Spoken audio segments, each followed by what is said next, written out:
এর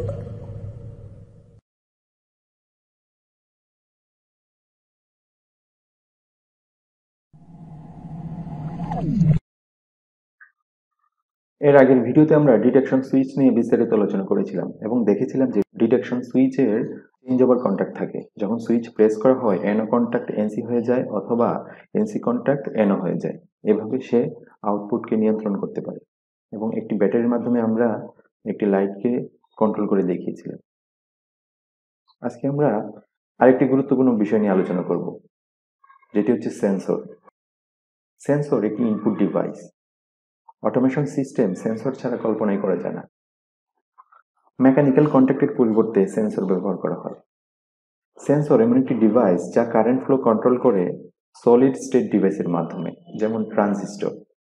ট্রানজিস্টর ব্যবহারের ফলে এর রেসপন্সও অনেক হাই স্পিডে হয় ইনপুট পরিবর্তনের সাথে সাথে। মেকানিক্যাল কন্ট্যাক্টের সাথে যদি আমি এটিকে কম্পেয়ার করি তাহলে এর লাইফ সাইকেল অনেক বেশি হয়। সময়ের সাথে সাথে মেকানিক্যাল কন্ট্যাক্ট ক্ষয় হতে থাকে বা নষ্ট হয়ে যায়, কিন্তু সেন্সরের লাইফ স্প্যান অনেক বেশি। বিভিন্ন রকম সেন্সর আছে যা ইলেকট্রিক কারেন্ট ফ্লো কন্ট্রোল করতে পারে। এখন আমরা ভিডিওর মাধ্যমে সেন্সর কিভাবে কাজ করে একটু দেখে নিব।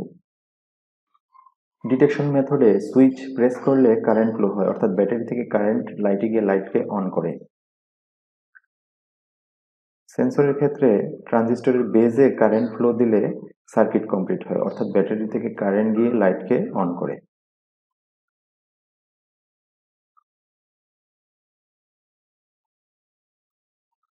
ফটোইলেকট্রিক সেন্সরের মাঝখান দিয়ে কোনো অবজেক্ট পাস করলে সেটি সিগন্যাল পাঠায়, বা প্রক্সিমিটি সেন্সরের কাছাকাছি কোনো বস্তু আসলে বা অবজেক্ট আসলে সেটি ট্রানজিস্টরের বেজে সিগন্যাল পাঠায়, ফলে ট্রানজিস্টর অন হয়। উপরে দেখা যাচ্ছে অবজেক্ট সেন্সরের সামনে দিয়ে পাস করছে, ফলে নিচে দেখা যাচ্ছে যে ওই ইলেকট্রিক্যাল সিগন্যাল ট্রানজিস্টরের বেজে চলে যায়। ট্রানজিস্টরের বেজে সিগন্যাল যাওয়ার ফলে এটি বায়াসড হয়, অর্থাৎ এর কালেক্টর থেকে এমিটারে কারেন্ট ফ্লো করে, ফলে ব্যাটারি থেকে কারেন্ট গিয়ে লাইটকে অন করে। বিভিন্ন রকম সেন্সর আছে যা কারেন্ট ফ্লোকে কন্ট্রোল করতে পারে। ইনপুটের পরিবর্তনের উপর ভিত্তি করে সেন্সরকে ক্যাটাগরাইজড করা হয়, অর্থাৎ এনভায়রনমেন্টের বিভিন্ন রকম পরিবর্তন থাকে, ওই বিভিন্ন রকম পরিবর্তন ফিডব্যাক নেওয়ার জন্য সেন্সরও বিভিন্ন রকম পাওয়া যায়। যেমন ফটোইলেকট্রিক সেন্সর, যখন সামনে দিয়ে কোনো অবজেক্ট পাস করে তখন লাইটের ভেরিয়েশন হয়, অর্থাৎ লাইট বাধাপ্রাপ্ত হয়। প্রক্সিমিটি সেন্সর, প্রক্সিমিটি সেন্সরের সামনে সাধারণত নির্দিষ্ট এরিয়া পর্যন্ত ম্যাগনেটিক ফিল্ড ক্রিয়েট করা থাকে। ওই ম্যাগনেটিক ফিল্ডের মধ্যে কোনো বস্তু বা অবজেক্ট আসলে, বিশেষ করে মেটাল অবজেক্ট আসলে, সে ওই আউটপুট সিগন্যাল হচ্ছে কন্ট্রোলারে পাঠায়।